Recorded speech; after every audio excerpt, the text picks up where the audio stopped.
Okay, good afternoon, ladies and gentlemen. Welcome to the Bioenergy and Bioeconomy session. I'm Siana Prasongsuk, the committee of the Thai Society for Biotechnology, or TSB from Thailand. I'm from the Department of Botany, Faculty of Science, Chulalongkorn University. I will be a moderator of this session. And there will be another two technical staff for this session, Auyana Pakabao and also AJ Tamano to help moderate this session. So this session will be, there will be 6 presenters in this session, and they will present by recorded video. In case the audience have questions, you can ask the presenter directly during the Q&A session, or you can type in the Zoom chat box, and then I will ask on your behalf. Okay. The session will start for the first session. We'll start from 1:15 until 2 o'clock, and then we will have the Q&A session, awarding, and also the break. And then we will start again at 2:30 Thailand time, actually. If the Philippine time is plus 1 hour, Japan time plus 2 hours. Okay, so let's start with the first speaker. The first speaker is Assistant Professor Dr. Apilak Salakkam from the Department of Biotechnology, Faculty of Technology, Khon Kaen University. Dr. Apilak Salakkam is now the Assistant Professor at the Department of Technology, Khon Kaen University. He received PhD from the University of Manchester in UK. His research focused mainly on the development of fermentation processes to utilize biomass, including food waste, sugarcane bagasse, cassava pulp, and rice straw for bioproducts and bioenergy. Today, he's going to talk about the agro-industrial residues at feedstocks for biofuels and value-added chemicals production.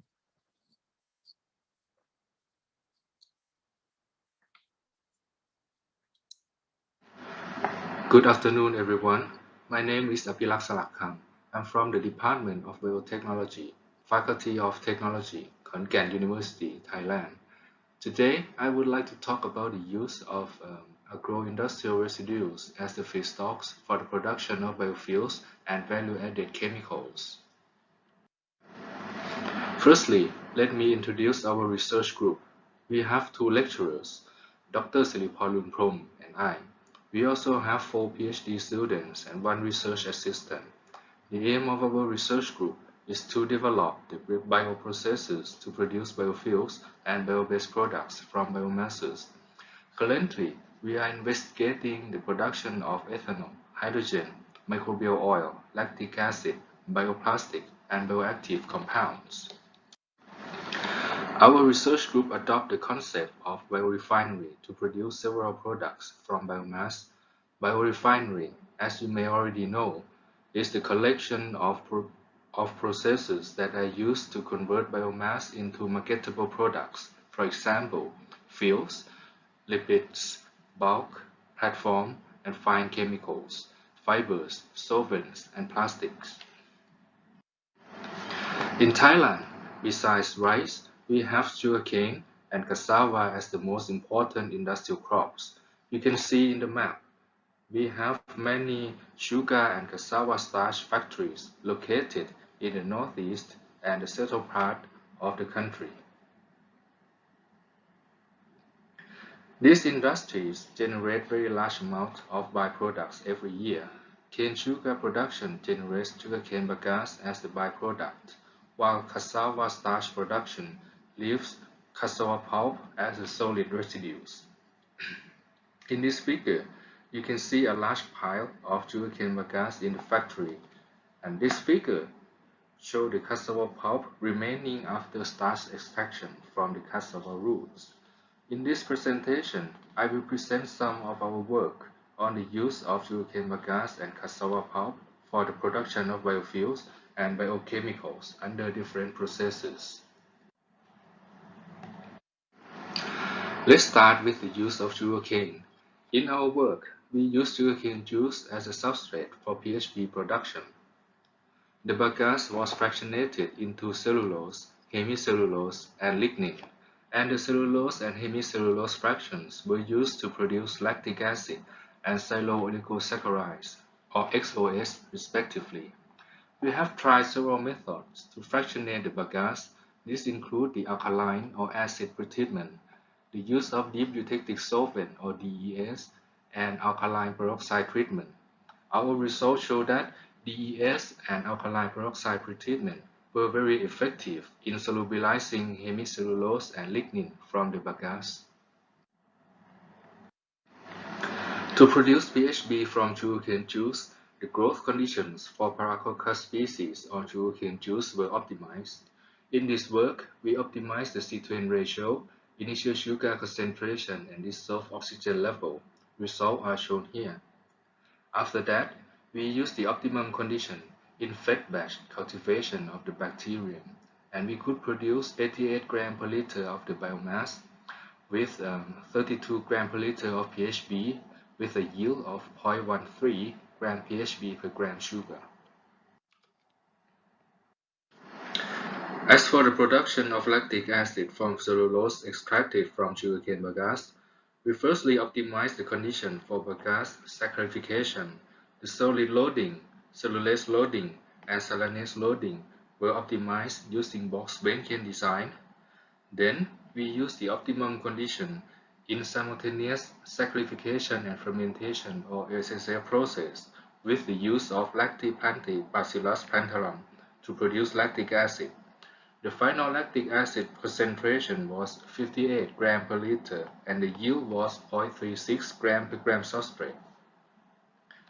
Based on the results shown in this figure, it can be seen that cellulose in the medium was not utilized, so it is possible to improve the production by doing co-fermentation using C6 and C5 sugar utilizing lactic acid bacteria.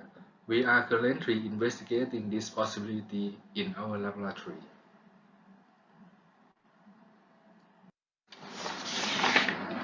As for the use of hemicellulose, we optimize the solid loading, the silanase loading, and reaction time to maximize the XOS production.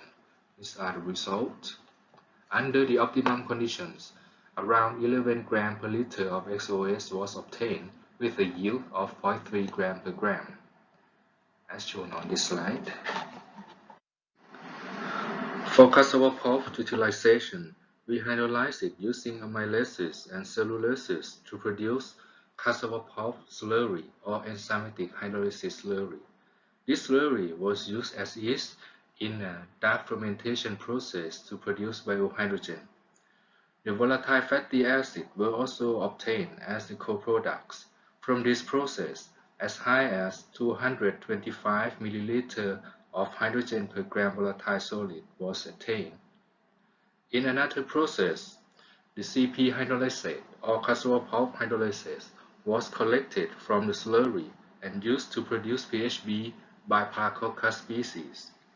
After optimizing the growth condition for the bacterium, fed batch fermentation was carried out, yielding 87 grams per liter of biomass with the production of 20 grams per liter of PHB. The PHB production in this process is quite low, and we are trying to improve it at the moment. In summary, this presentation demonstrates that both sugarcane and cassava processing waste are promising feedstocks for value-added chemicals production. These biomasses can be used to produce various products, depending on the process and microorganism used. Full utilization of biomasses could enhance their values and thus helps sustain the economics of the industries. However, this requires efficient fractionation and conversion processes that are still needed to be developed. And lastly, issues to be addressed in order to develop efficient biorefinery process include low efficiency of the process, process optimization, energy efficiency, product and resource recovery, and the environmental footprint minimization.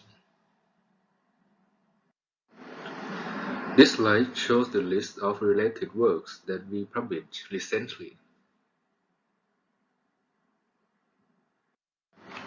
Thank you for your attention. Okay, thank you very much, Assistant Professor Dr. Apilak Salakkam for the video presentation. So I will move to the next speaker, Associate Professor Dr. Chanatip Samat from Faculty of Science Technology, Thammasat University. Dr. Chanatip Samat is currently the Associate Professor at the Department of Chemistry, Faculty of Science Technology, Thammasat University. He received a PhD in Chemical Engineering from Kasetsart University, Thailand, and he received the award of Outstanding Young Researcher from Thammasat University in 2009. His research interest is the biomass conversion, catalysis, and surface modification. So his talk today is about the sustainability through bioenergy and biorefinery, state of the art in transformation pathway.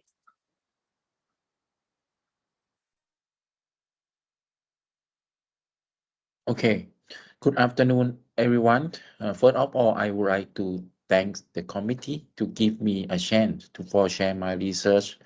Today, I would like to present in the title of Sustainability through Bioenergy and Biorefinery, State of the Art in Transformation Pathway.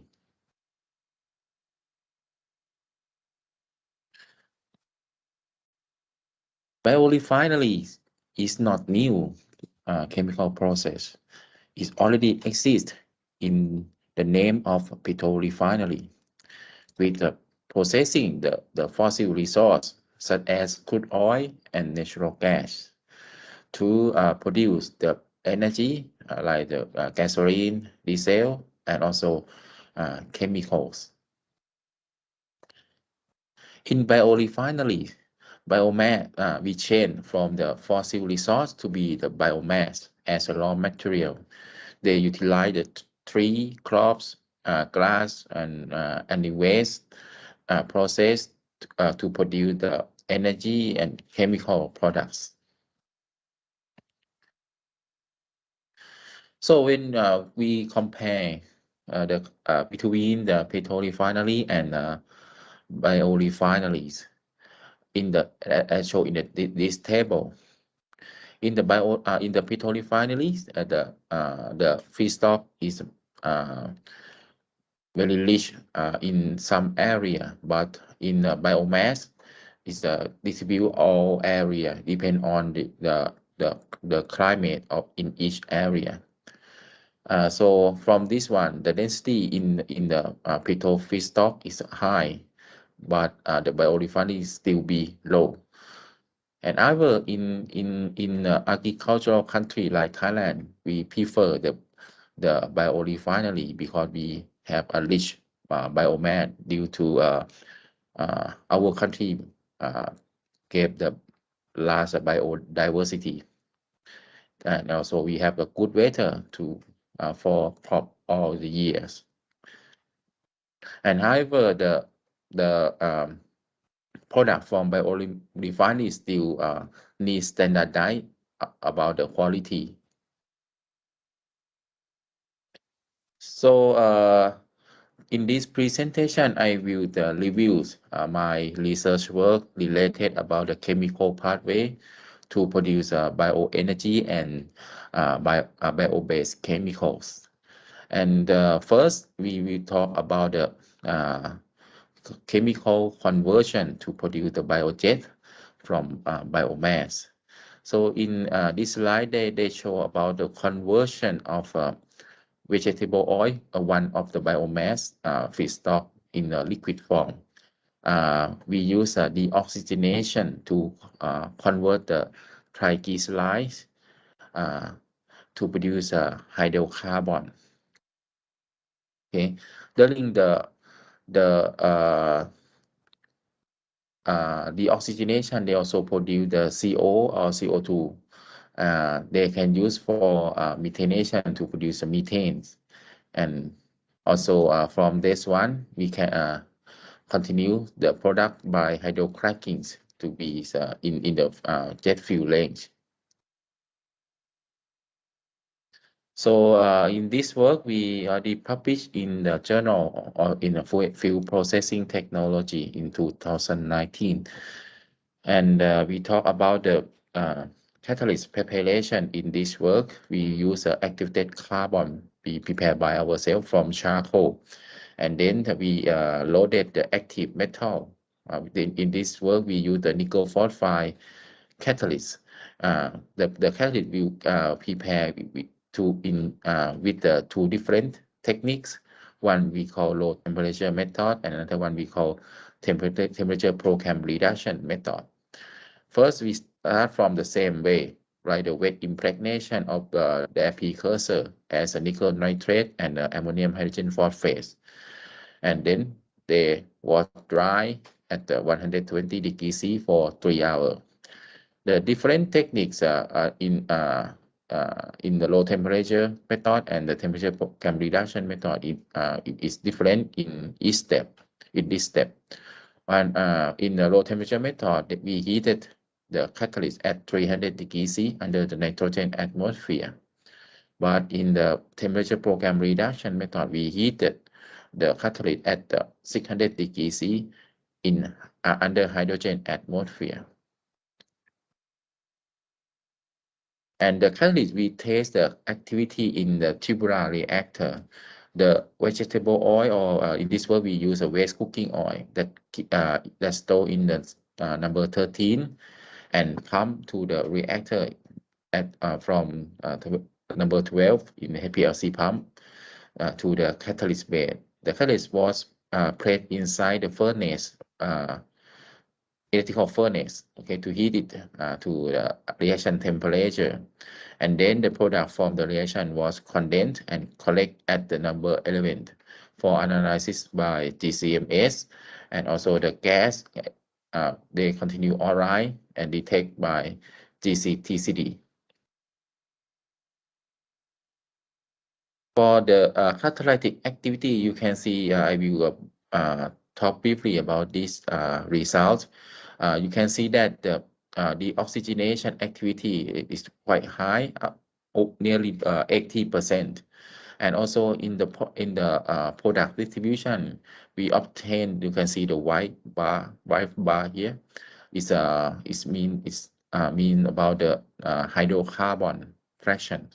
So the main product in this work is a hydrocarbon, and this slide we vary different reaction parameters such as the nickel to phosphorus ratio.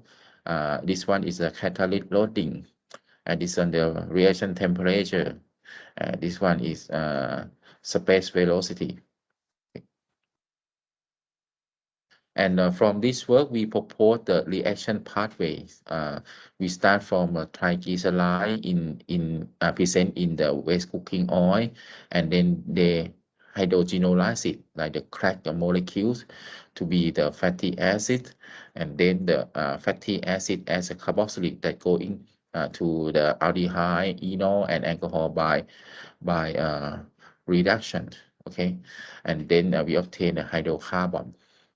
Or another way, the carboxylic group here, carboxylic group also decarboxylation to get the CO2 as a byproduct, and then directly to produce a paraffin.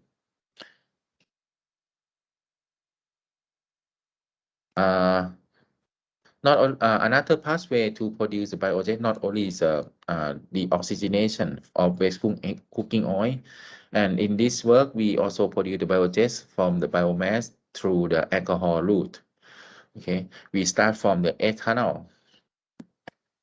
The ethanol they are dehydrated to get the ethylene we call bioethylene, and then the ethylene going to the oligomerization reaction to be a longer hydrocarbon chain.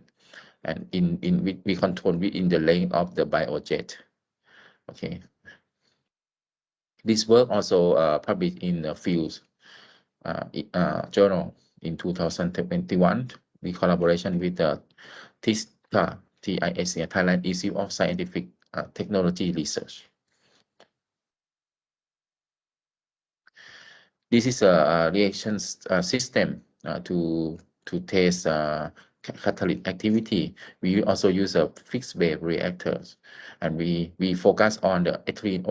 You can see that about the two different process, start from dehydration and oligomerization. The oligomerization is the key step to control the size of hydrocarbon chain. So the catalyst in this process is very important. So we focused about the ethylene oligomerization. Or ethylene is controlled by the mass flow controller to the tubular reactor that present catalyst inside. And then the product from the reaction was condensed and collect for analysis by GCMS. And also the gas were going to online by GC. This slide shows the catalytic activities of catalyst. In this work, we developed the nickel loaded on aluminum K86. K86 is one of the mesopolar silica. Okay, and you can see that about the ethylene conversion is very high, over than 80%, 89, 80%. And also this slide showed about the product distribution.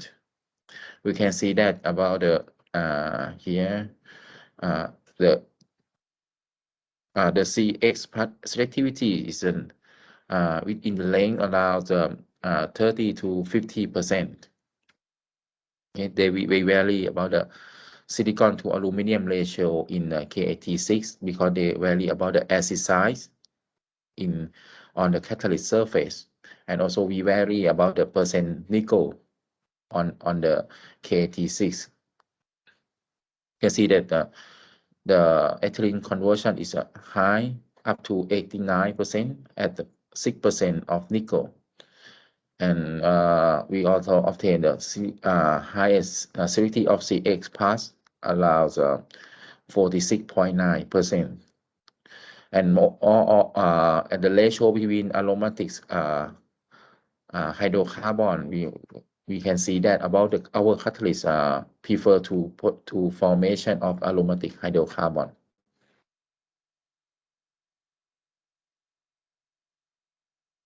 And this slide shows the effects of reaction condition that show the high pressure at 20 bar and low velocity, and also high temperature to promote or well promote about oligomerization of ethylene selective to CX part.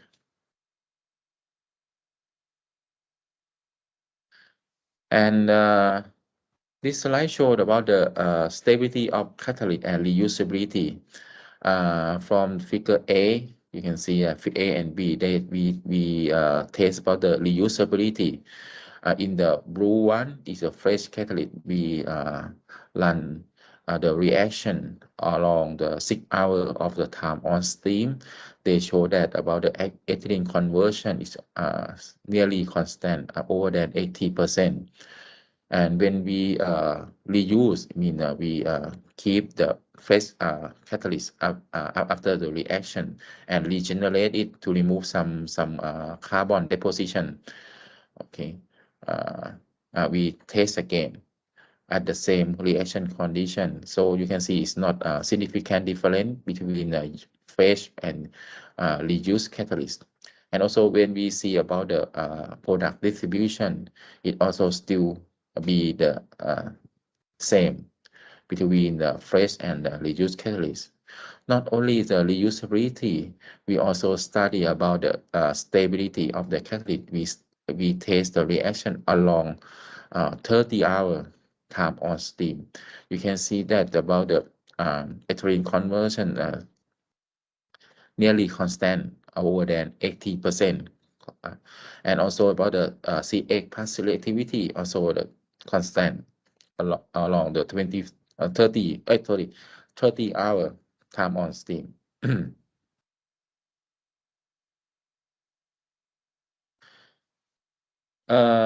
And another process that we study to process the biomass to bioenergy, we study about the pyrolysis reaction. And about the pyrolysis reaction is very simple and practical in the process for utilize the biomass in the bioenergy fields. Pyrolysis, as you know about it, is a decomposition by thermal decomposition to produce oil and gas products. And also we publish many papers in the pyrolysis of biomass. And this is the first work that we developed the catalyst in the pyrolysis of Napier gas. Okay, we use the same catalyst with the previous study about the nickel phosphide catalyst and apply in the upgrading of the pyrolysis oil from Napier gas. And you can see that about the our catalyst, we obtain the aqueous products. It's not mean the water, but it's a polar compound that decompose from the biomass. Most is a phenol and also carboxylic acids. And also when we study about the boiling point distribution, it's the main boiling point. Sorry, this one. The main boiling point is in gasoline length or naphtha length 100 to 200 degrees C.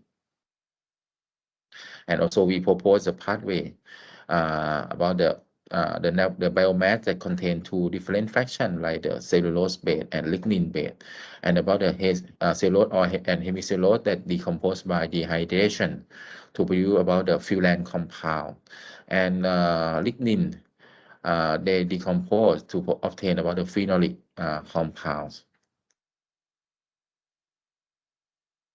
And the second catalyst that we developed in this work, we developed the nickel copper catalyst.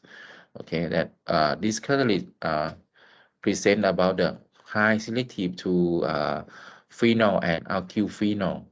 Okay. You can see that's quite high, decrease from around 40 to 65 to up to 70% phenol, and also increase from 11 to nearly to 30 to nearly 40% of alkyl phenol. And also phenolic compound is widely used in the chemicals products. And the third catalyst that we developed in the upgrading of pyrolysis oil, we developed a nickel calcium catalyst.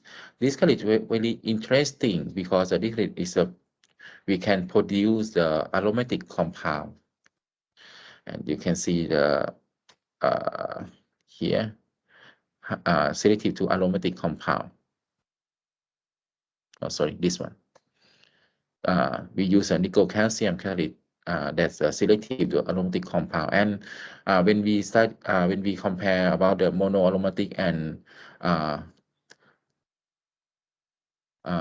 diaromatics like this, polyaromatics like this, so they selective to monoaromatic compound.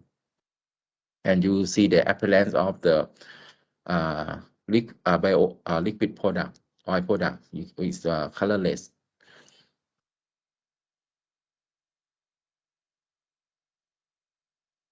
And also in our research work is not only study on only bioenergy, and we also study about the bio-based chemical. Okay, we focus on the cellulose fraction in the biomass. We convert the cellulose fraction to be sugar, like the monosaccharide, and then this compound, this sugar can convert to furan compound. The furan compound is a big platform. I mean, a very important platform compound in the biorefinery process. This is a show about the is a fuel compound, then can go into various kind of products.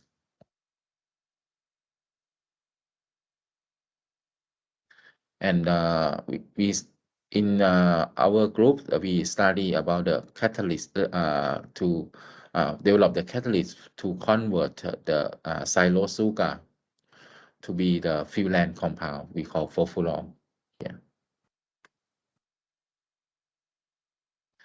Yeah.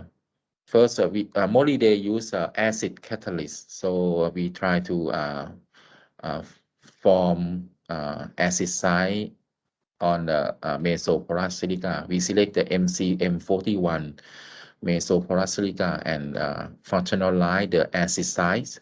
This one is the sulfonic acid, and we adjust the polarity of the surface.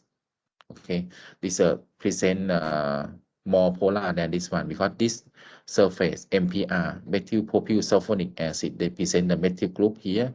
They reduce the polarity of the surface to be more hydrophobicity.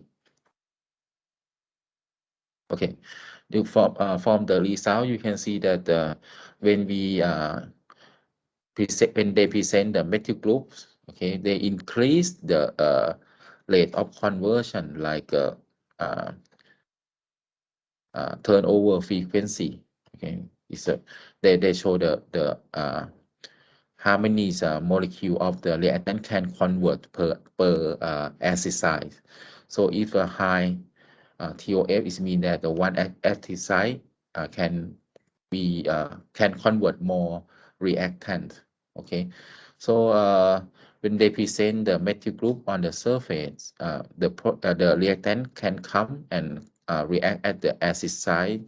Normally, if no methyl group, the product may be absorbed on the surface, so the reaction is not going on well. If they present the hydrophobicity on the surface, they push the product out from the surface, so the new reactant can come and react at the acid site.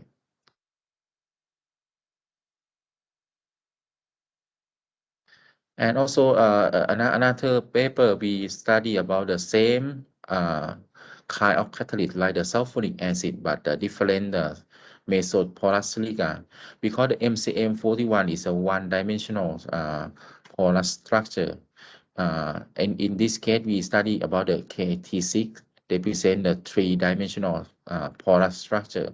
So if they present the three-dimensional polar structure, so they improve the transport effects of the reactant and product because they have many ways to go, not only one way. They have many ways to go, so they can come and they can go out faster than one-dimensional structure. Based on our assumption, you can see that the turnover frequency is increased from the previous study. Previously, we got the 6.7 per hour of TOF. When we use a KAT6, the same functional group, they increase from 6.7 to 8.4 up to 17.7 per hour.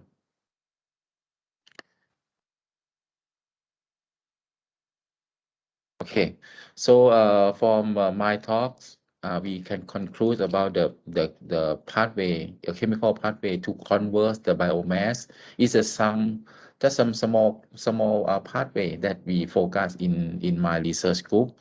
We can conclude about the catalyst is a key factor in the bioenergy and biorefinery process, and nickel-based catalyst are the cost-effective material for apply in the bioenergy production because it's cheaper than the noble metal like the platinum, palladium, and also about the we focus on the nickel phosphide, and they present the good catalytic activity in the deoxygenation reaction. And also we study about the nickel copper and nickel calcium. They present very high selective to produce phenolic and aromatic hydrocarbon. And the last work that I present, I developed about the acid functionalized mesoporous silica.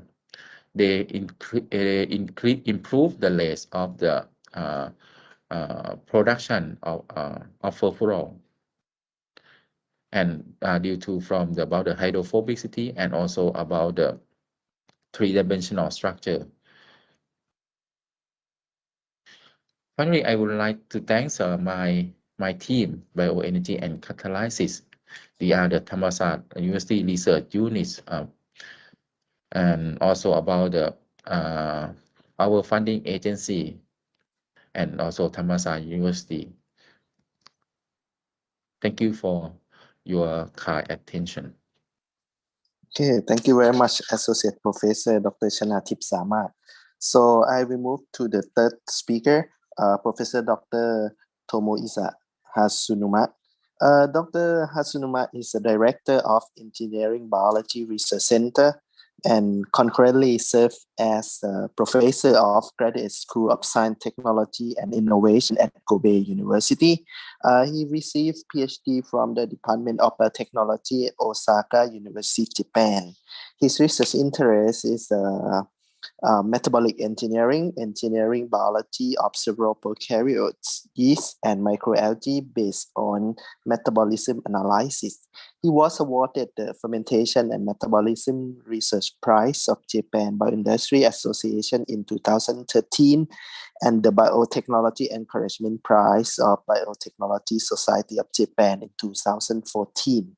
So today he's going to talk about the data-driven engineering biology for bioproduction. Hi everybody, I'm Tomohisa Hasunuma from Kobe University. I'd like to thank Professor Fukusaki, Professor Fujiyama, and the organizing committee of this nice symposium for giving me a chance to introduce our research progress. The title of the talk is Data-Driven Engineering Biology for Bioproduction.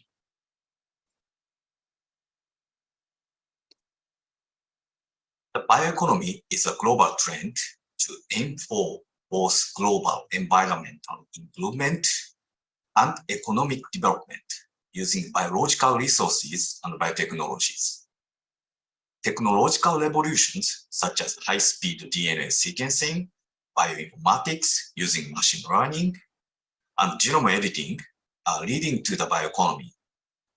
According to the forecast of OECD, the world's biomarket will be more than 1.6 trillion US dollar. Interestingly, industry occupies the largest share compared to the agriculture and healthcare. This forecast is based on the success of the commercialization of synthetic bioproducts from two perspectives: bioproduction of commodity chemicals previously made from petroleum, and mass production of highly functional compounds by microbes. Another revolution leading to the bioeconomy is the emergence of biofoundry. The biofoundry is microorganism strain development factory where cutting-edge automation technology and AI technology are integrated for bioproduction. Infrastructure of liquid handling for transformation and automated cultivation, NGS, mass spec, and information analysis system are accumulated in one place to realize high-speed strain engineering. For instance, enzymes required for bioproduction are designed by machine learning, and various microbial strains are constructed in a short time by robots. The first meeting of GBA was formally held in our research center, EGPRC. Like this, the development of a microbial breeding platform through the fusion of biotechnology and digital technology has become a global competition. The Biofoundry Research Center has been improved by the Smart Cell project. With the biggest budget, we have tried to develop the information analysis system that contributes to high productivity microorganisms creation. 16 companies, 16 universities, and 4 national institutes are participating in this project. Kobe University has been leading this project. What is a smart cell? That is defined as a cell whose functions are designed by computational science and whose functions are controlled by advanced genetic engineering. In the Smart Cell project, we have aimed to develop a research platform to rapidly construct microbial strains that produce useful molecules at high levels. Conventionally, it took nearly 10 years to develop production strains. The goal of this project was to develop production strains in about 1/5 of the conventional time by introducing automation systems and AI in biotechnology and improving such biodigital fusion systems. In the Smart Cell project, Kobe University set up a highly unique DBTA platform as shown in these pictures. We designed artificial metabolic pathway, metabolic model, enzyme and gene sequences, and then strain library can be constructed with long-chain DNA library precisely synthesized. In test, we have prepared robotic metabolomics to investigate the causal relationship between genetic manipulation and metabolic changes. In addition, high-throughput screening system is developed with supercritical fluid extraction. In LEARN, we are trying to extract production improvement factors with machine learning. Also, we are looking for constraints to update our metabolic model. This slide describes typical elemental technologies developed by our group. I'd like to talk some of them today.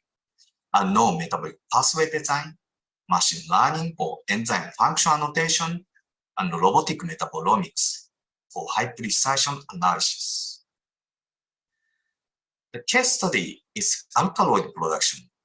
BIA extracted from a higher plant is used to relieve a wide range of pain from dental treatment to terminal cancer, which is expected to be supplied cheaply. In response to these needs, development of technology to produce BIA by expressing genes derived from plants or heterologous microorganisms in E. coli is underway. However, the low activity of MAO has been regarded as a bottleneck for high production.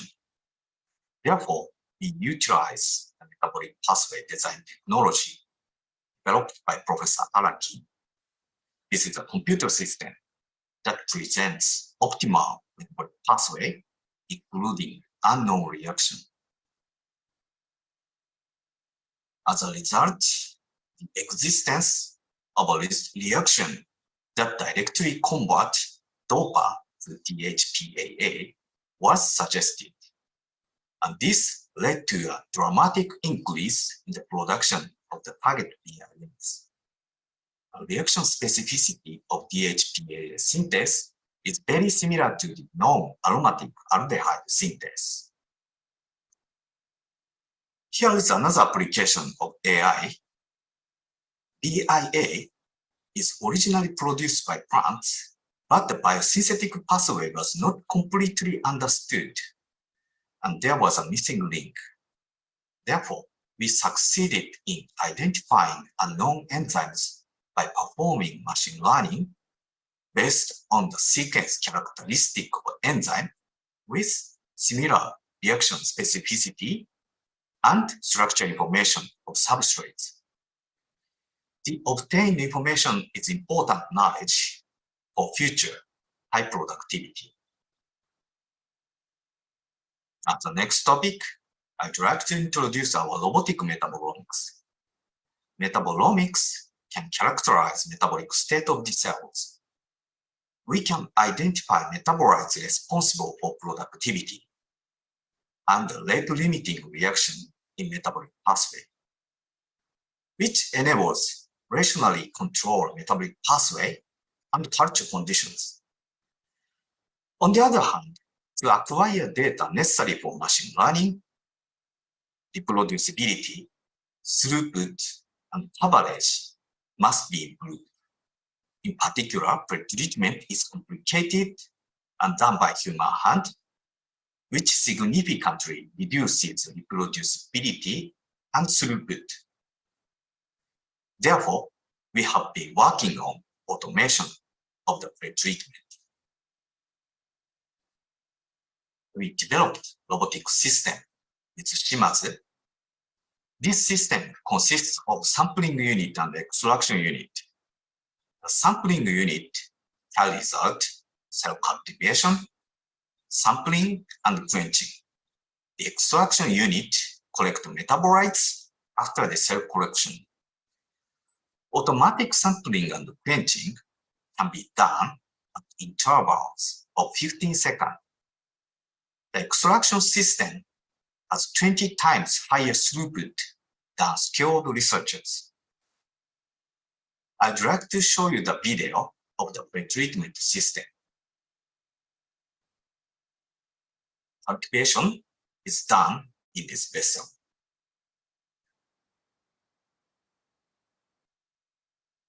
The quenching is done by mixing with organic solvent.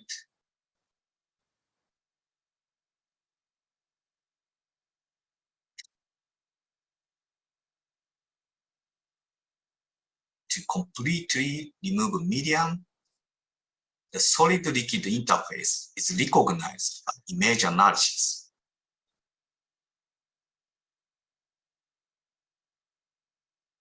Like this.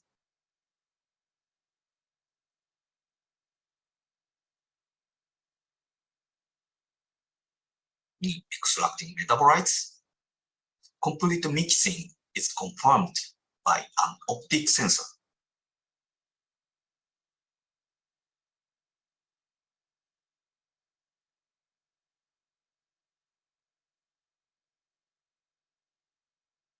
Like this.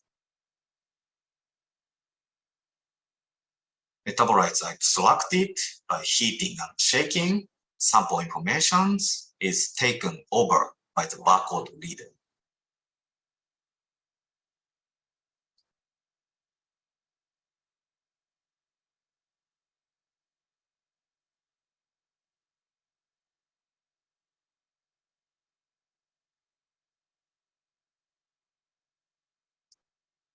Okay, the biggest benefit of developing automation is improved reproducibility.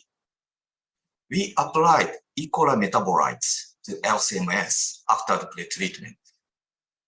In this figure, the blue dot represents metabolites. In comparing CV of manual operation and automatic operation, we found automatic system has much higher reproducibility. Its CV is lower than 15. In addition, elimination of ion pair agents increased detection sensitivity more than 10 times.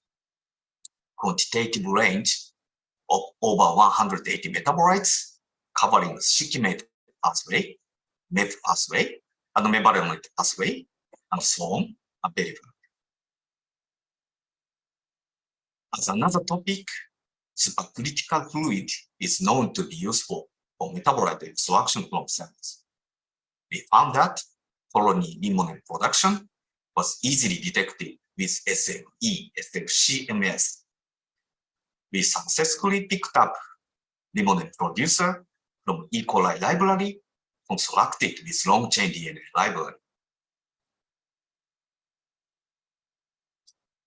Finally, I would like to introduce our approach to automation system development. It is a system that performs colony selection of genetically modified bacteria, inoculation, pre-culture, main culture, protein extraction, enzyme purification, solution preparation, and finally enzymatic activity measurements automatically. As a result, we have succeeded in developing highly active enzymes and identifying new reactions. In addition, the autonomous lab shown in this slide can be automatically conduct experiments, automatically consider the next experimental protocol from the experimental results, and conduct multiple cycles of experiments. In this way, we are developing a DBTL research platform. Finally, I'd like to thank all the people who support this study. Thank you very much for your kind attention. Okay, thank you very much, Professor Hasunuma, for your presentation. Now we are moving to the Q&A session. If the audience have any question, you can use the put the raise hand, and then I will let you ask the question to the presenter. Now I think all three presenters are here, and if you would like to type in the chat box, it's okay too.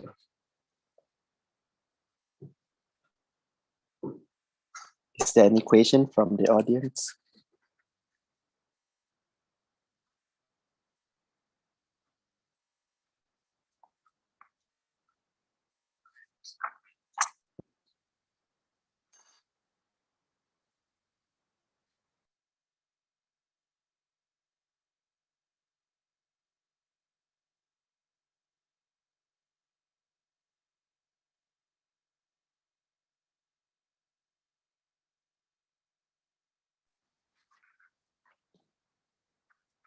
Okay, I think the talk are very clear. So I think I will move to the awarding session. So we will present the e-certificate to three presenters. First is Dr. Apilak Salakam. Thank you very much for your contribution to the meeting. Next, please. The certificate of appreciation to Dr. Chanatip Samat. Thank you for your contribution to this meeting. And then the last one, Dr. Tomohisa Hasunuma. Thank you very much for your contribution. So we will come back again in this session about 2:30, and then okay, we'll see you later. So thank you very much. Thank you. Hey guys.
Okay, welcome back to the bioenergy and bioeconomy session. For the fourth speaker, Professor Dr. Hadianto. Professor Hadianto earned his PhD in food and bioprocess engineering from Wageningen University, Netherlands. Currently, he's a full professor at the Chemical Engineering Department uh, of the Diponegoro University of Indonesia. So he's an editor-in-chief of International Journal of Renewable Energy Development. Today, he's going to talk about the biorefinery microalgae biomass for bioenergy applications.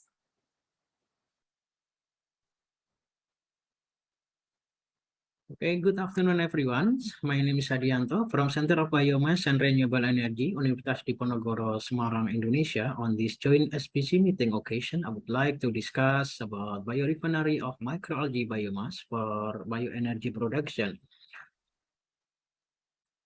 Why we do need alternative energy? Alternative energy has been intensively investigated in some countries since the conventional energy sources will be depleted within 15 or 20 years. Some potential for alternative energy are geothermal, wind energy, solar energy, tidal energy, and also biomass energy. Biomass energy normally derived from plant-based biomass, and was introduced the first time in 1890, where the first biodiesel was discovered by Mr. Diesel. In that times, most edible biomass was converted into biofuel, for instance, from sugarcane, wheat, corn, sugar beet, and then later on, the food security issue is another obstacle for the first generation. Therefore, the second generation, which is derived from lignocellulose biomass, was introduced.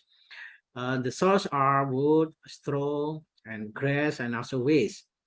And then another issue is the land availability. If we want to continue with the second generation, then therefore the third generation will be not compete with food security and also land availability was introduced, mostly coming from algae biomass.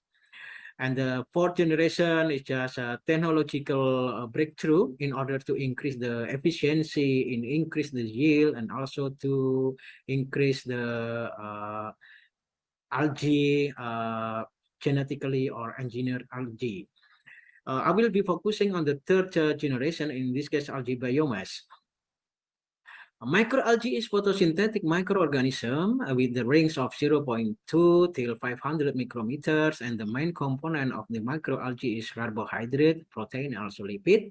And to grow, microalgae required carbon sources, nutrient, and also light, in order to convert these carbon sources into biomass.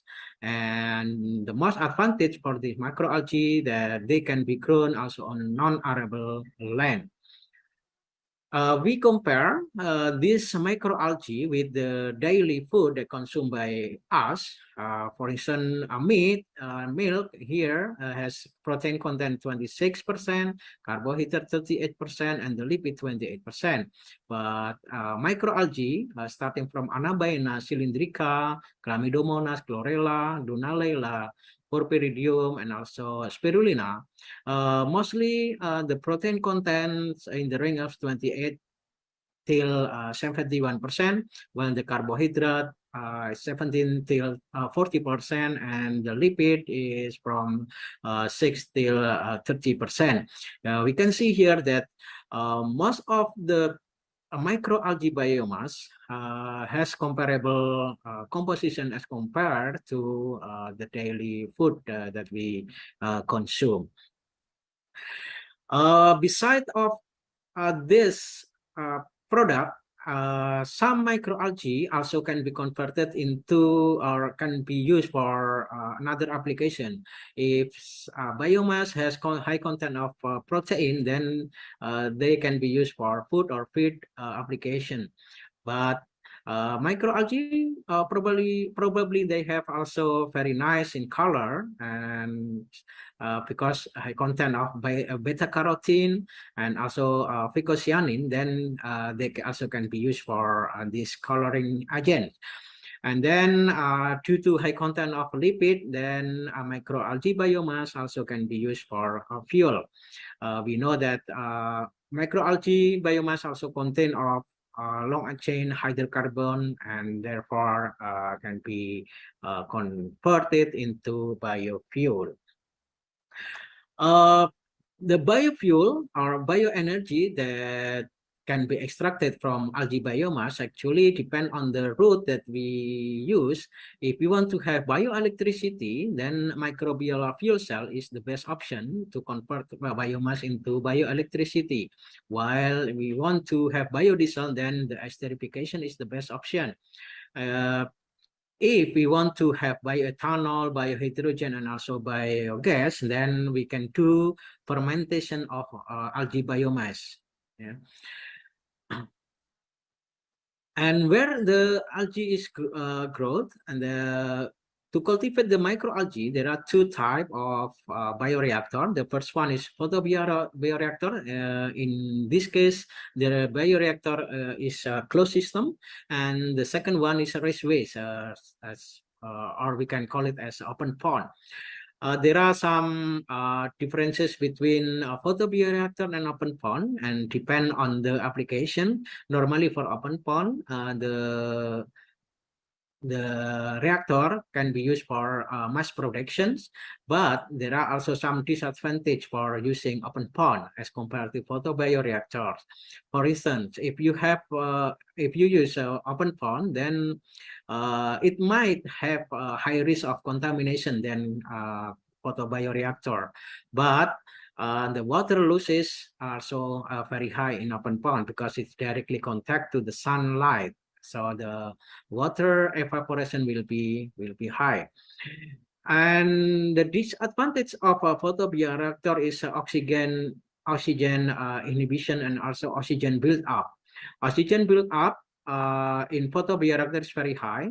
You know that for microalgae, normally they start with the photosynthetic, and during photosynthetic reaction, they will generate oxygen.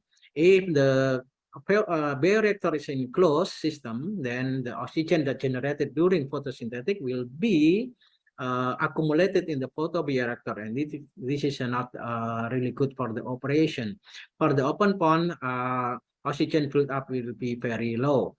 And then regarding the biomass concentration, in photobioreactor, it's a bit higher, 2 till 5 gram per liter, while the open pond is less than 0.5 gram per liter. And the feasibility for lot production, of course, the photobioreactor is less, and for the open pond is recommended for large production or for mass production. Of course, those differences because of photobioreactor are control reactor, while the open pond is less controlled bioreactor. We see again the oil content of algae for some species. For instance, for Boitrococcus browni, it has a 25 till 75% of dry weight, while the chlorella, it has around 28 till 32% of dry weight for oil content. Or we can say that most of algae has 20 till 75% of oil content. We start with the first application for the biodiesel. Biodiesel normally derived from esterification of triglyceride using homogeneous or heterogeneous catalyst, and triglyceride will react with methanol in order to produce methyl ester or FAME, fatty acid methyl ester, or we call it as biodiesel. There is some byproduct, what we call it as glycerol, as the bottom side of the reaction after the esterification was completed.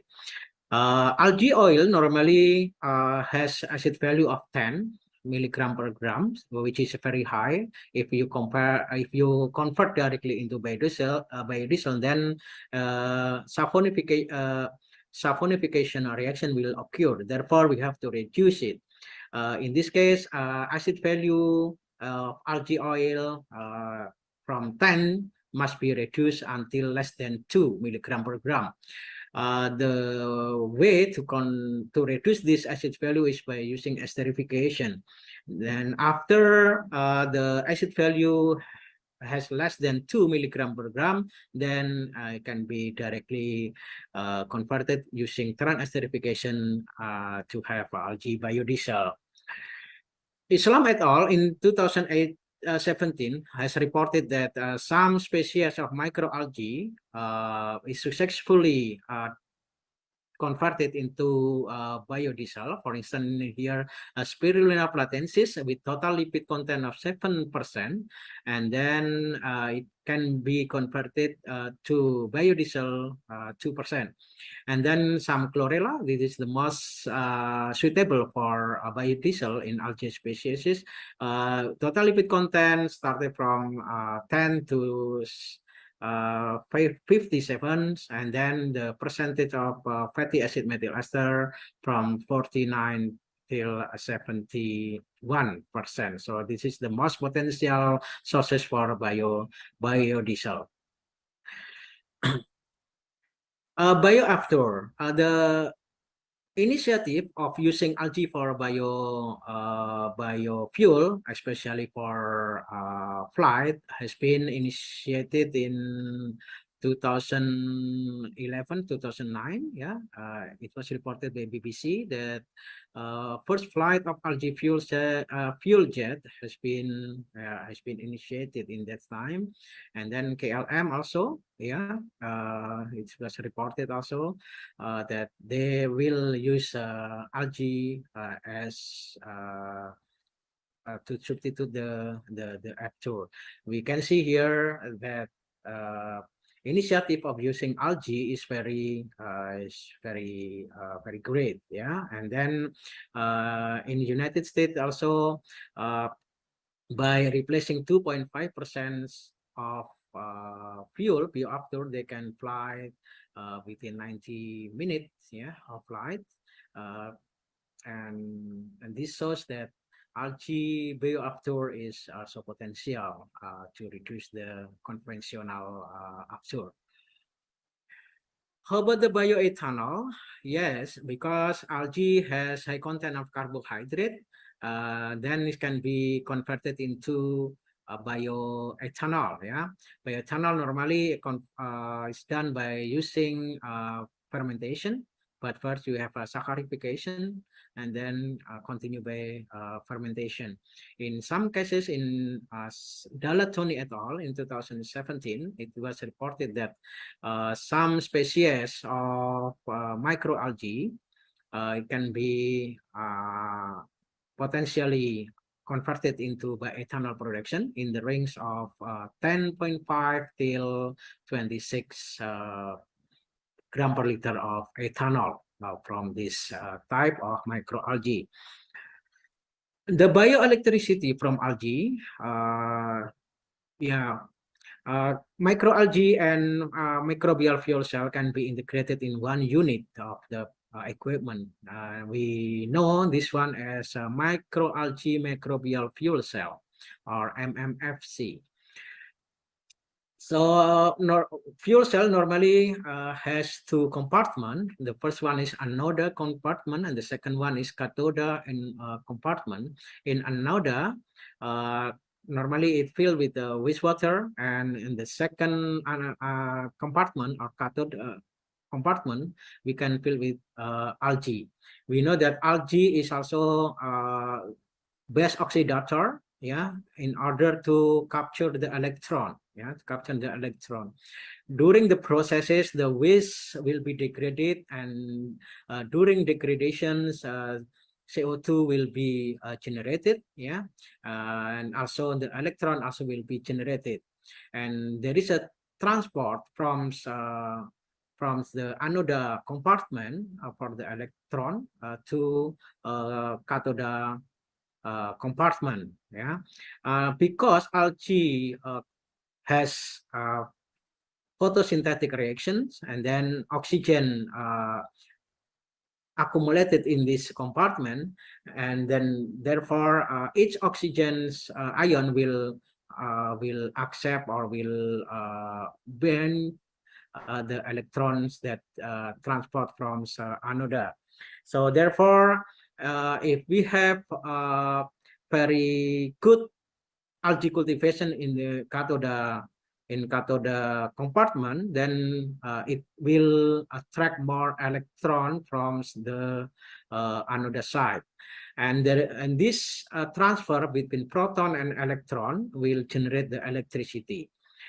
We can see here from our experiment that biomass generating is can be seen here. They grow very well.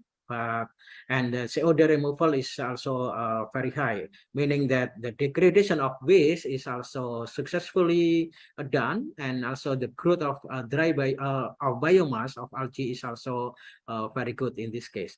And it was reported that during this transfer between proton and electron, it will generate the electricity.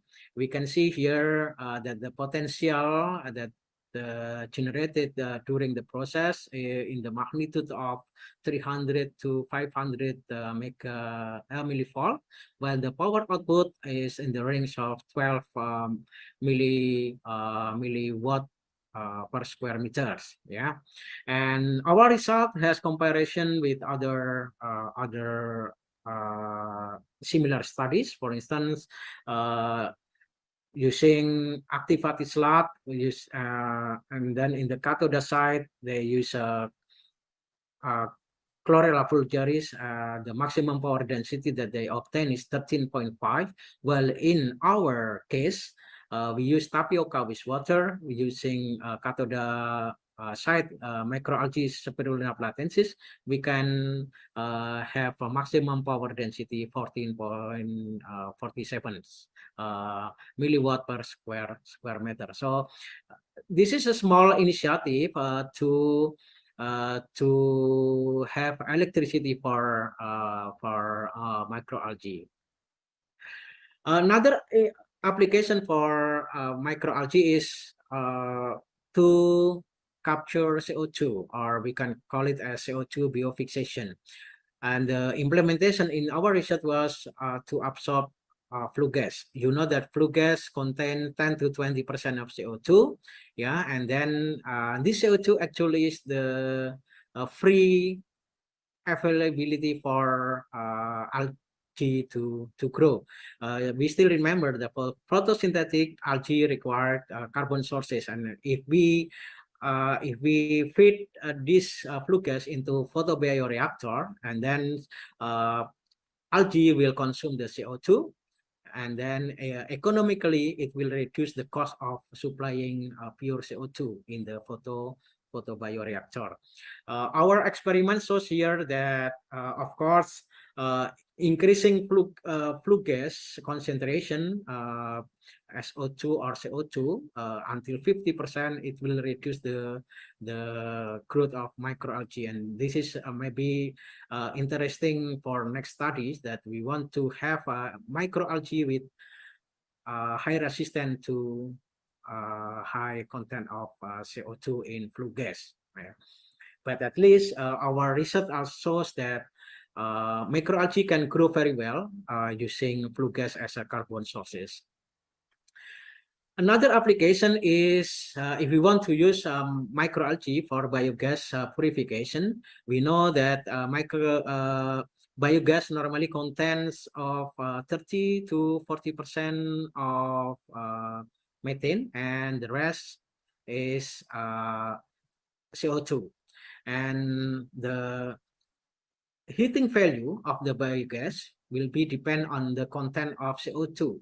Therefore, if we absorb the CO2 and then by microalgae, and then CO2 in biogas is reduced by algae, then we will have biogas with high heating value.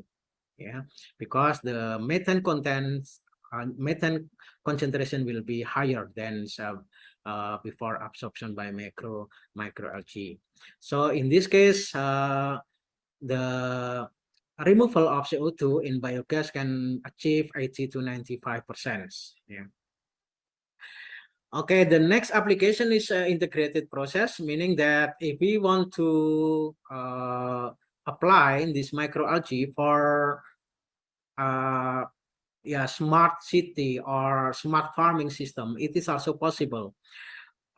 We can imagine that there is industrial sector, which always generating flue gas, and then if we want to invest some raceway pond or photobioreactor in close to that industry, and then the flue gas from this industry is good or cheaper or free, even free carbon sources for microalgae, and then microalgae can grow in this pond or in this photobioreactor, and then photobioreactor will generate oxygen.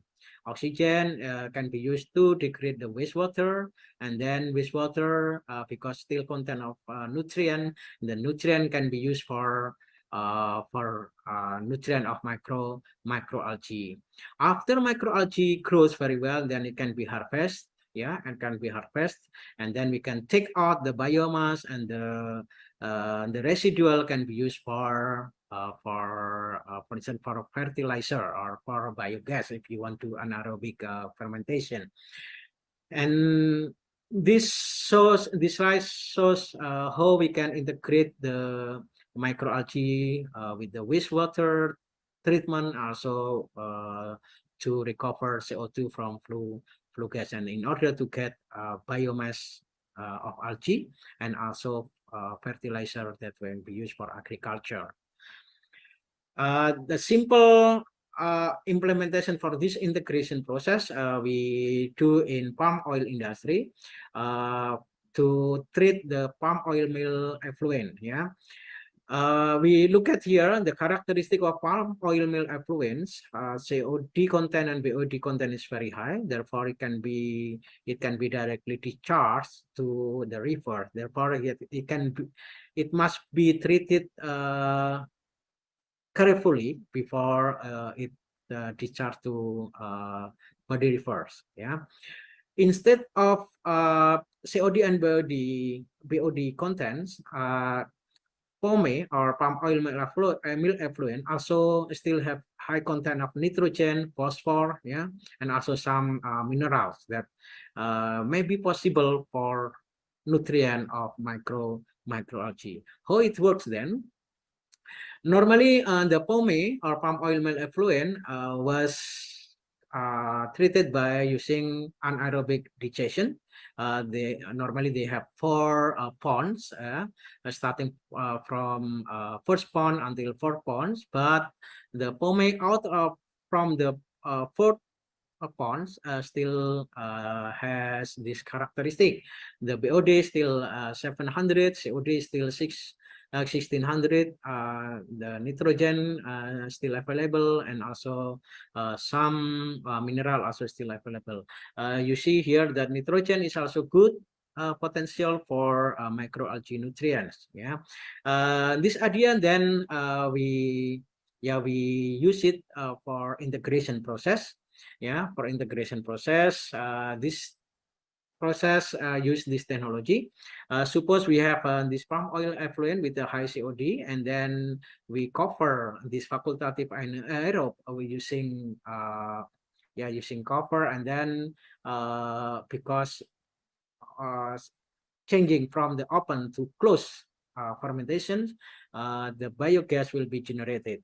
The biogas later on can be used for electricity, also for cooking, and biogas still have a high content of CO2. And we also develop some open pond in that site, and CO2 from biogas can be used as carbon sources.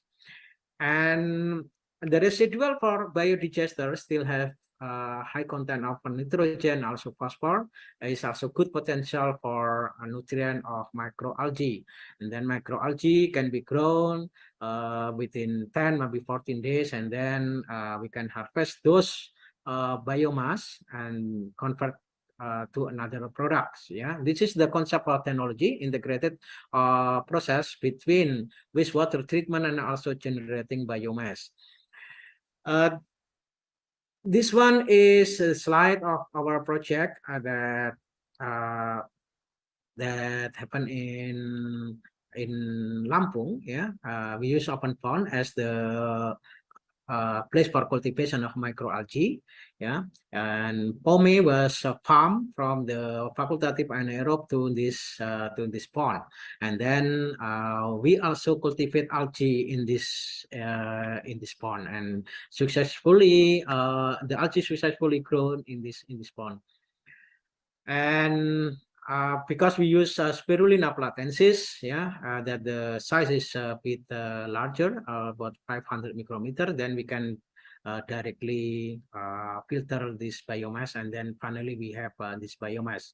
Of course, because this biomass of algae coming from wastewater, then we cannot use for humans food, and then maybe we can use for feed application. I think that's all my presentation about the use of biomass of algae. Then I look forward to have a discussion of this topic. Thank you very much. Okay, thank you very much, Professor Hadianto.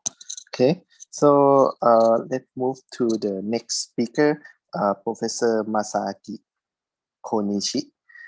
Professor Konishi received a PhD from the Department of Biotechnology, Graduate School of Engineering, Osaka University.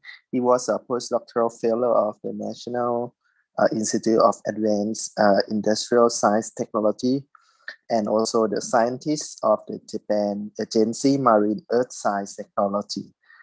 He's now the professor at the Kitami Institute of Technology. Today, he's going to talk about the AI acid medium analysis and optimization have great potential for progress toward the bioeconomy. Good afternoon, everyone. I'm Masaki Konishi, Kitami Institute of Technology, Japan. Today, I'd like to introduce my presentation entitled AI Acid Medium Analysis and Optimization Have Great Potential for Progress Towards the Bioeconomy.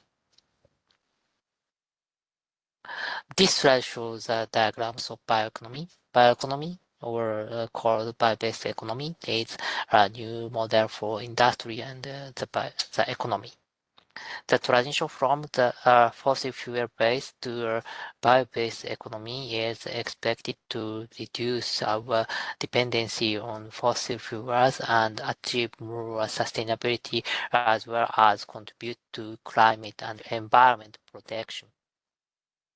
It involves using renewable biological resources sustainability to produce food, energy, and industrial products. The market size of bioeconomy can grow up to $4 trillion in the future. The major processes for circular bioeconomy included the use digital and waters, much output production chain such as biorefineries, bio-based produced bio-based products, foods and feeds, prolonged shared use, recycling, cascading, and energy recovery and composting. This is a circular bioeconomy. Categories. The bioproduction is a core technology for the bioeconomy. Categories of bioproduction shown here. The volume and the values trade-off relationship, and efficient bioproduction is key for developing biorefinery and circular bioeconomy. We are considering the characterizing the feedstock is significant for efficient bioproduction in biorefinery feedstocks, including oligosaccharides such as food chips, macroalgae, are often hydrolyzed and saccharized by physicochemical and biochemical reactions. And the resultant hydrolyzate convert to bio-based products by processes. However, it is difficult to clear the role of chemicals in the hydrolyzate made from the feedstocks to reduce the cost per process. The medium optimization is one of the remarkable solutions.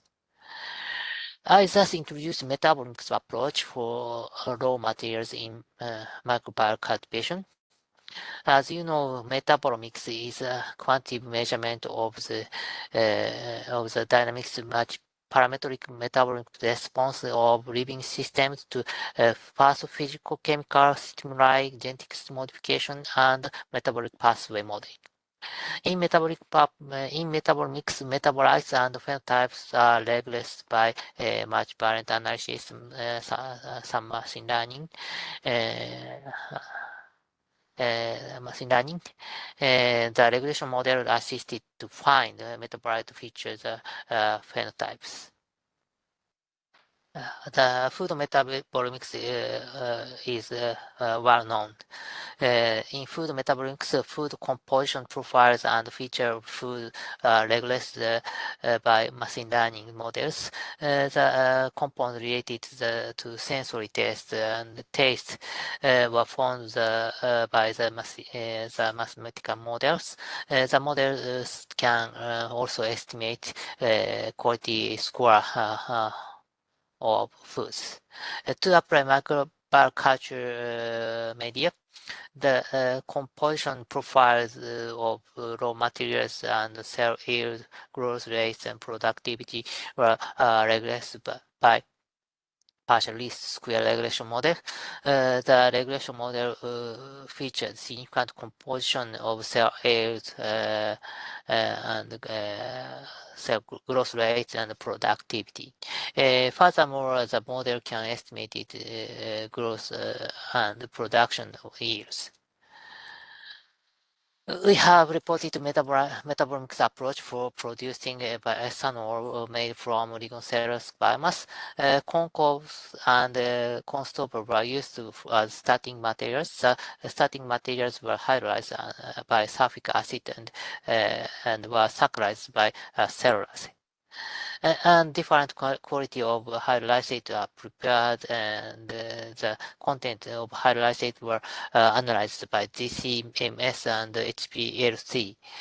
Simultaneously, ethanol production and carry out, and we measure the yield of cell growth and ethanol production.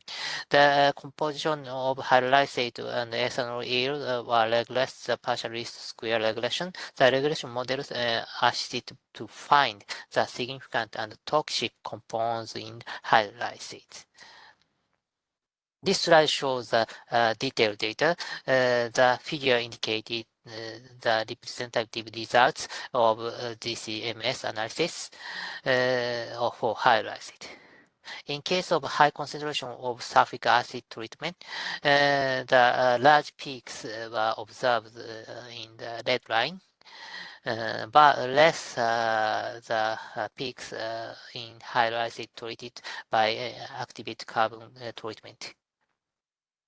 In case of activated carbon treatment hydrolysate, good ethanol production, as shown here, were observed. Along with the increase the sulfuric acid concentration, the ethanol production were reduced. The results were used for modeling. This slide explains modeling partial least square regression. The model were validated by cross-validation. The figure demonstrated the measured and predicted optical density and produced ethanol. The plots located on the diagonal line, like this. The line plots indicated the learning and validating data were fully fit the model. R square means the coefficient of the determination for learning data. It was close to 1.0. It meant the learning data were well estimated. Q square for validating data was smaller than that of R square, but however, Q square was over than 0.8. It means the PLS model can appropriately estimate the cell growth and cell production. This slide indicated result of significant toxic material forms. The significant compounds were selected by BIP value. BIP means variable importance in projection, and compounds with high value of VIP means significance for the development variable. In this case, the cell growth and ethanol production. The equation in here. Representative chemicals were listed here. Significant chemical listed here. Glucose, furfural, 5-hydroxymethylfurfural, and vanillin were listed. This is well-known chemicals in the significant components in hydrolysate for ethanol production. The coefficient means the stimulator and inhibitory effects of these components. In addition, methoxy acetophenone, apoxinin, and serine aldehydes also found as significant components. They were high toxicity components, although the slight concentration in hydrolysate. It was a significant find in this study. The heat map indicated significant components of ethanol production. For ethanol production, almost all components acid concentration dependent. Finally, validating calculation were carried out. The significant inhibitory components were reduced the ethanol production at 10 to 20 millimolar indeed, as shown here. In other project, deep learning architecture were applied to analyze the microbial cultivations. Here the effect of yeast extract brands on GFP production of Escherichia coli were analyzed by deep neural networks. 8 brands of yeast extract were prepared, including the combination 2 yeast extract. 20 different yeast extract were prepared and added in the M9 minimum medium. GCMS analysis were used for profiling the yeast extract components. The prepared yeast extract was used also to produce GFP. The component profile as experimentally variables and GFP fluorescence intensity as dependent variables were used to train the machine learning model. The deep neural network deep neural networks obviously well fit the learning and validating data as shown here, and smaller than the errors smaller than the other machine learning models. This slide indicates the significant components validating cultivation. The selected components was influence GFP production and the cell growth indeed. Finally, I introduce an ongoing project. The deep neural network model can use to optimize the culture medium to obtain learning data more efficiently. Automation pipetting robots and deepware maximizer was used. The following machine learning assisted analysis can estimate optimal medium component immediately. The scheme indicated here the combination between deep neural networks and Bayesian optimization, as shown here. Here, DFP production by Escherichia coli was used as a model. This figure indicated heat map the standardized optimal medium components, which is suggested by AI system. The present AI system. This figure in validating cultivation, the best optimal media were recorded 1.44 larger than GFP fluorescence intensity than the best of learning data, as shown here. This indicated the AI-assisted medium optimal is useful. This is summary. My presentation is finished. Thank you for your attention. Okay, thank you very much, Professor Konishi. So let's move to the last speaker for this session today, Dr. Sila Biko. Dr. Biko is a registered microbiologist and diplomat in microbiology as certified by the Philippine Academy of Microbiology. She received a PhD in biochemistry from College of Medicine, University of Philippines, Manila. Her current research include bioactive substance from actinomyces, fermentation by lactic acid bacteria, biocellulose, film for packaging, wound dressing, microbial starter for industrial production, combination therapy on lytic bacteriophages and plant extracts against multiduct resistant bacteria and de novo synthesis of non-infective Zika pseudovirus as reference for diagnostics and vaccine development. Today, she's going to talk about the DOST ITDI technologies in support of the bioeconomy and bioenergy. Good afternoon, everyone. I will be reporting the DOST ITDI technologies for bioeconomy and bioenergy. In bioeconomy, renewable biological resources are the basic building blocks of materials, chemicals, and energy in a knowledge-based production processes of goods and services in a sustainable manner in various economic sectors. Examples of these resources are coconut water, sawdust, copra cake, spent brewer's grain, fruit, and municipal wastes.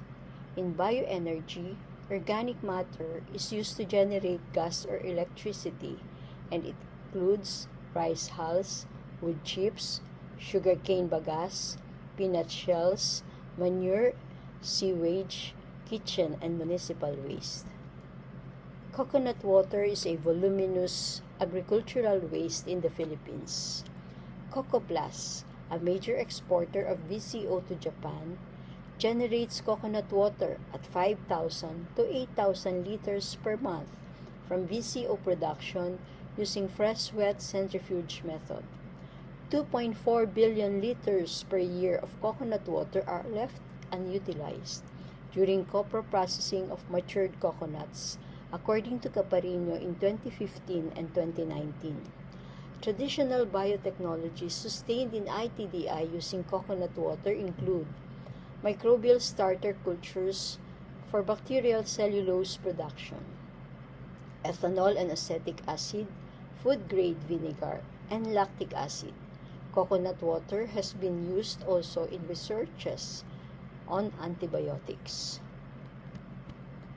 Coconut water is also utilized in pilot-scale production of spray-dried dextran and high-fructose syrup using wholesale Weissella ITDI fermentation technology. Dextran is substituted to flour at 5% in bakery products. It is an emulsifier to ice cream and a sweetener to ready-to-drink calamansi juice. The Packaging Technology Division developed a method for producing bacterial cellulose bioplastic film derived from fruit waste. This received recognition during the Search for Socially Relevant Technologies Innovation Contest sponsored by the Intellectual Property Office of the Philippines. Pleurotus florida is grown in sawdust medium. When cultivated in wheat grains, crude lacase is produced that can decolorize textile dye and wastewater, particularly the Remazole blue.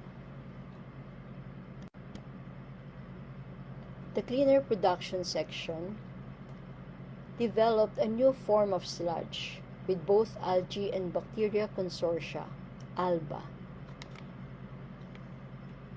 This removes nutrient from wastewater of the swine industry. It has higher nutrient removal rate, low cost, and an efficient alternative to conventional biological wastewater treatment system. The microbial treatment section developed a pre-processing technology to facilitate waste to energy. They utilized Trichoderma harshanum to speed up biodegradability of kitchen waste. The average biogas production ranges from 64.8 to 72.5 liters per kilogram of kitchen waste.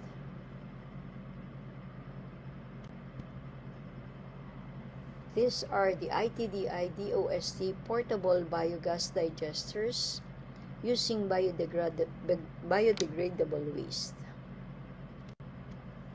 The first is 1,000 liter biogas digester, and it has a loading capacity of 20 kilogram waste and 20 kilogram water. The estimated price is 40,000 pesos.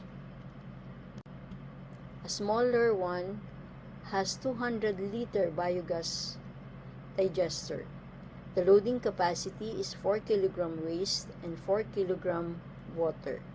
The estimated price is 22,000 pesos. The Microbiology and Genetics Division of ITDI developed the DOST ITDI Accelerated Composting Technology. The bioreactor has a capacity of 300, 500, and 1,000 liters of municipal solid waste. The major advantages of this technology: it has no leachate discharge, insignificant odor emission, fast rate composting process, competitive compost production cost, and very low inoculant requirement. The technology has three components: composting process, the bioreactor, and the microbial inoculant. The microbial inoculant accelerates the rate of composting, enhances high temperature needed in composting, maintains high population of microbial cells. The composting process starts from the collection of market waste. Waste undergoes shredding, and the shredded waste undergoes mixing with sawdust or manure. The mixture is loaded into the bioreactor for active composting. The temperature rises until 55 degrees centigrade. After 3 to 5 days, raw compost is harvested and it undergoes a curing process until the heat temperature reaches the room temperature.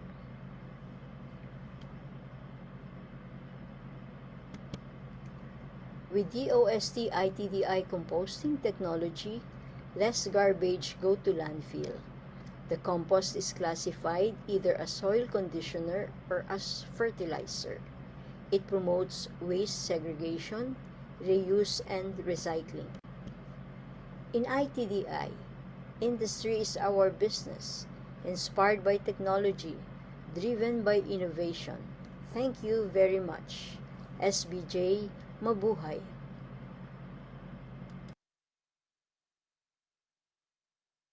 Okay, thank you very much for your presentation. So we move to the Q&A session.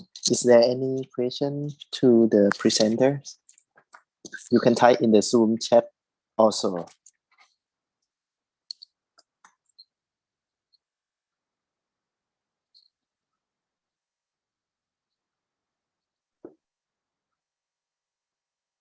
Can I have a questions? Yes, please, Sensei. Okay, thank you. Dr. Urusela, how do you use the coconut water? Thank you for that question, Dr. Fujiyama.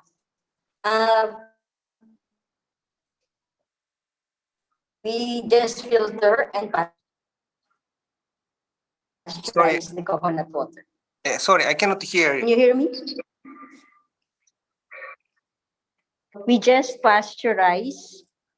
We collect, filter, and pasteurize coconut water. Oh, okay. Then you try to ferment the coconut water.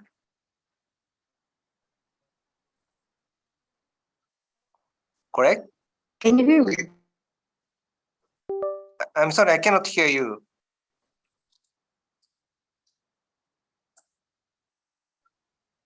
Can you hear me? We just collect the coconut water, filter, and then pasteurize. Then for the fermentation. Then after we cool down after pasteurization, and then inoculate with microorganisms. Oh, okay. So how many how much can you get the coconut water a month? I think it depends on the season, but regularly, how much?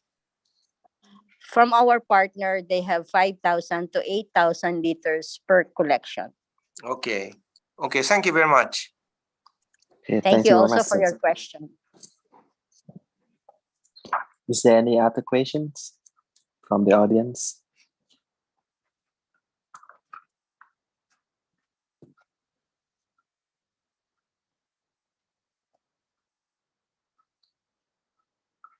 So if not, I would like to present the e-certificate to all the presenters. First is a certificate of appreciation to Dr. Hadianto. Thank you for your contribution. Next is to Dr. Masaki Konishi. Thank you very much for your contribution. And then to Dr. Sila Biko. Thank you very much for your contribution. So before ending the session, I would like to have a group photo of all the presenters and also the audience. You kindly turn on the camera so we can have a group photo together. So the staff just keep me the side for the taking photo, please.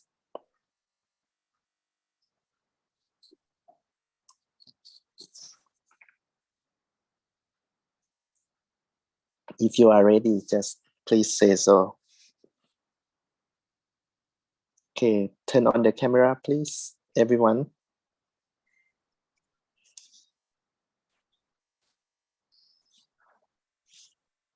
All right, ready po. Hello.